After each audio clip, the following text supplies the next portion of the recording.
Discussion method वही है कि आपने कोई प्रॉब्लम, कोई चीज़, टॉपिक दे दिया, उस पर डिस्कशन दे दिया। अब आगे इसके एडवांटेज और डिसएडवांटेज में भी बात करेंगे कि इनके फ़ायदे क्या है, नुकसान क्या हैं। ठीक है, कोऑपरेटिव लर्निंग है, सेल्फ डायरेक्टेड है। अच्छा, साथ में क्योंकि टीचिंग मेथड्स पे भी हम बात कर रहे थे, तो obviously for a particular teaching method to be appropriate and efficient it has to be in relation with the characteristics of learner and the type of learning it is supposed to bring about. Teaching theories primarily fall into two categories: teacher-centered approach and student-centered approach. ठीक है जी।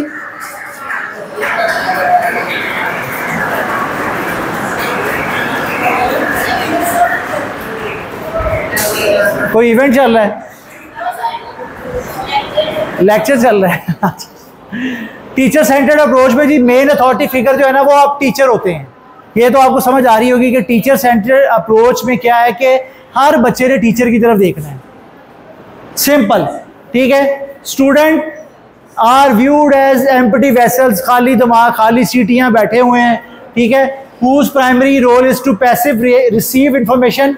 जो teacher बता रही है, किसी को समझ आ रहा है, कोई सुन रहा है, नहीं सुन रहा, टीचर सेंटर्ड अप्रोच में ये है। ठीक है, और obviously it is the primary role of teacher to pass knowledge and information on to their student, कि आपने अपना नॉलेज पास करना है, मगर आना भी तो सबको चाहिए।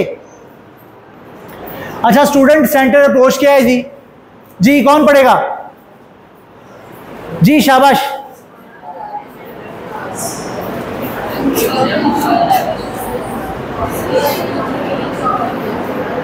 कोई नहीं पढ़ेगा?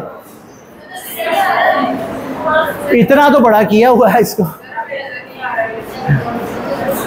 अच्छा, इसमें यह है कि टीचर और स्टूडेंट का इक्वली रोल होता है, दोनों क्लास में इक्वली पार्टिसिपेट करते हैं। अब ये टीचर करवाती है कि वो कैसे उनको इन्वॉल्व करे। ये है जी टाइप ऑफ टीचिंग मेथड्स, लिखें इनको, लिखें शाबाश। टाइप ऑफ टीचिंग मेथड्स क्या, कौन कौन से हैं? आपने 2-3 बताए थे, टोटल 12 हैं। वैसे नबी पाक सल्लल्लाहु अलैहि वसल्लम के 30 तरीके भी हैं तालीमात, इस्लामी तालीम को देने के। ठीक है, मगर अभी ज़्यादातर जो रिसर्च बेस्ड हैं वो ये हैं। शाबाश। पहला लेक्चर मेथड, दूसरा डिस्कशन मेथड, तीसरा डेमोन्स्ट्रेशन मेथड, चौथा रूट लर्निंग मेथड। अभी मैं बताऊंगा ये कौन से मेथड है, डिस्कस करते हैं। ठीक है, परेशान नहीं होना।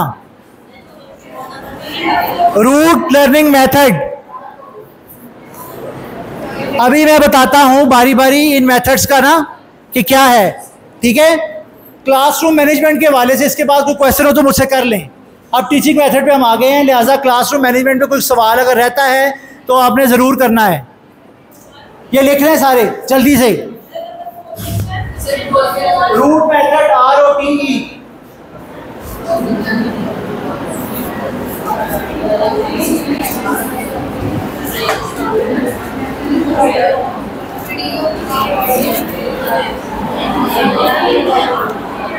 अटेंडेंस पता कर लो कहाँ तक पहुंची।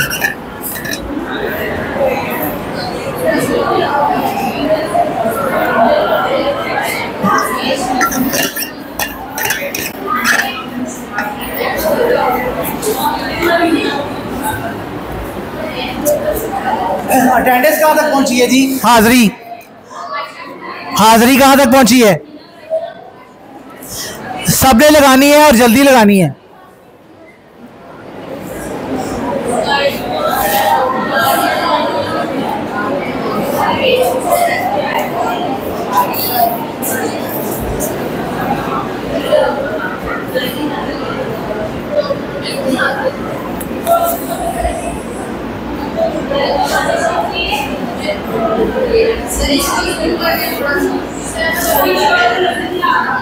कौन सा पॉइंट नजर नहीं आ रहा?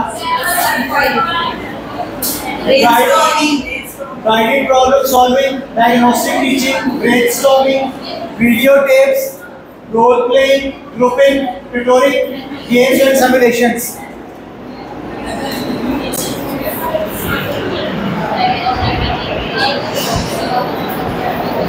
जी पहला lecture method, one of the most common teaching techniques is the lecture method. वो अब लिख लीजिएगा ना इसके साथ साथ। अब हम डिफाइन कर रहे हैं लेक्चर मेथड जो है ना वो मोस्ट कॉमन टेक्निक है जी।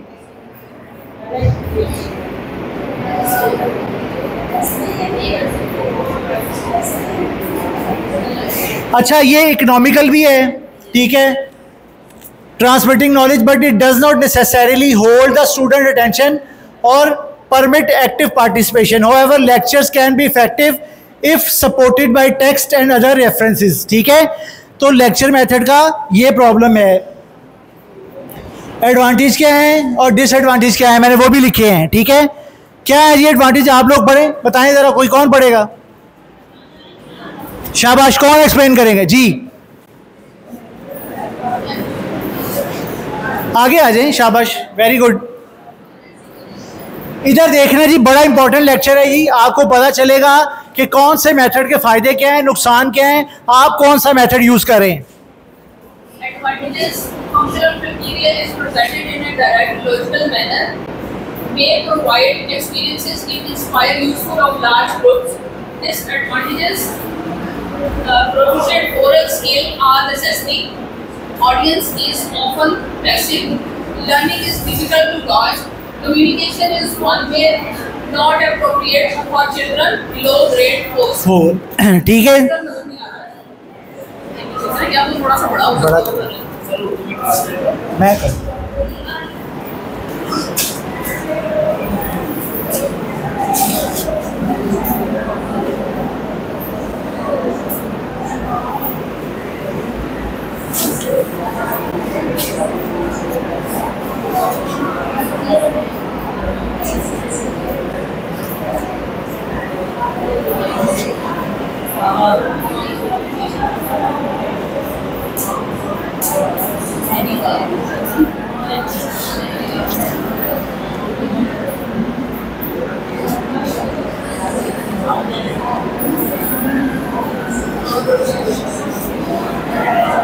जी अब नजर आ रहा है। ये कह रहा है कि फ़ायदा ये है कि आपके पास एक किताब होती है, फैक्चुअल मटेरियल मौजूद होता है और एक लॉजिकल मैनर में दिया होता है। क्लास में सीरीज होती हैं, लेसन्स होते हैं, लॉजिकल मैनर में दिए होते हैं। चैप्टर 1 में हमद है, नात है, फिर आगे अगला सबक है, ठीक है। May provide experiences that inspire useful for large groups. जैसे 40 के बच्चे हैं, 50 के बच्चे हैं, आपने पढ़ा दिया किताब से, आप खड़े होके पढ़ें, आप खड़े होके पढ़ें। दिस इज एडवांटेज है कि सारे बच्चे सुन रहे हैं अच्छे तरीके से, ठीक है। मगर obviously proficient oral skills are necessary. आपको बताने के लिहाज से टीचर को बड़ी कमांड होनी चाहिए, टीचर क्या बता रहा है, ठीक है। लेक्चर मेथड में खाली पढ़ के सुना देना मकसद नहीं होता। क्यों जी, ऐसा ही है कि नहीं? सिंपल है ना सर, कि आपने किताब पकड़ी और पढ़ दिया, ये लेक्चर मेथड नहीं है। जब तक आपके पास नेसेसरीली इंफॉर्मेशन नहीं होगी, ओरल स्किल्स नहीं होगी बोलने की, समझाने की, तो ये लेक्चर मेथड का फ़ायदा कोई नहीं है। आप पढ़ लें, पढ़ा दें और चले जाएं, that is not enough. Audience is often passive. जब आप पढ़ा रहे हैं या पढ़ रहे हैं ना, तो पीछे वाले सो रहे हैं, इधर सो रहे हैं, अच्छा पता नहीं क्या पढ़ रहे हैं, ठीक है, क्योंकि वो डायरेक्टली इन्वॉल्व नहीं है। ओनली और learning difficult to gauge. Obviously कि आप एक कितना सीखा, किसने क्या सीखा, वो मुश्किल हो जाता है गेज करने के लिए टीचर का। कम्युनिकेशन वन वे है कि सर मैं ही बोल रहा हूँ, आपसे नहीं कुछ पूछ रहा, वन वे है, ठीक है। Not appropriate for children below grade 4, simple.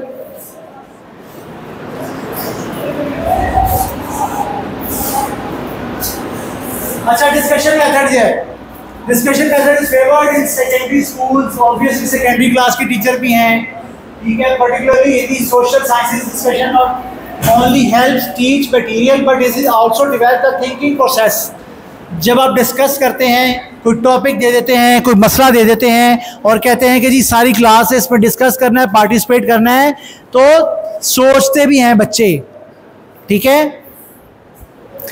Obviously, thinking process promotes as positive attitude towards learning and develop interpersonal skills. Obviously कुछ ना कुछ थिंकिंग होगी, दिमाग काम करेगा, सहूलियात स्किल्स बेहतर होंगी।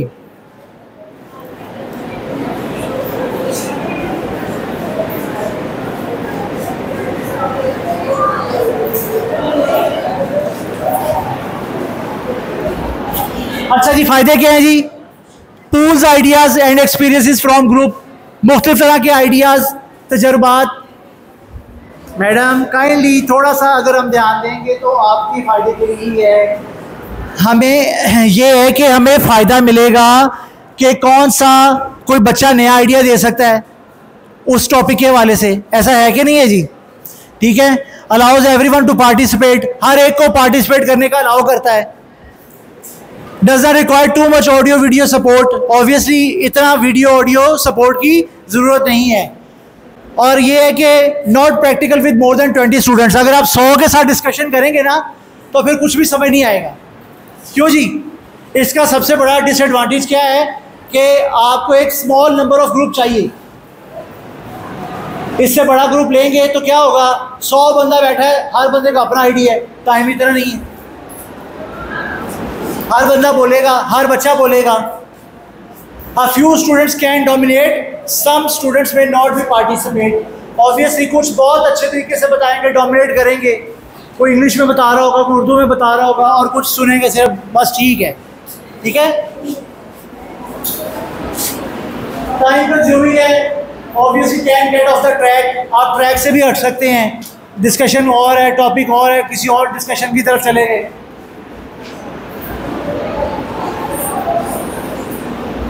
डेमोन्स्ट्रेशन मेथड क्या है, कौन पढ़ेगा? अब हम इसको एक्टिवली करेंगे, एक एक्टिविटी भी करेंगे इसके साथ, कोई और आगे बढ़ेंगे जी। इसके बाद डेमोन्स्ट्रेशन की एक एक्टिविटी हमने रखी हुई है छोटी सी, ताकि आप थोड़ा एक्टिव हो जी। पढ़े।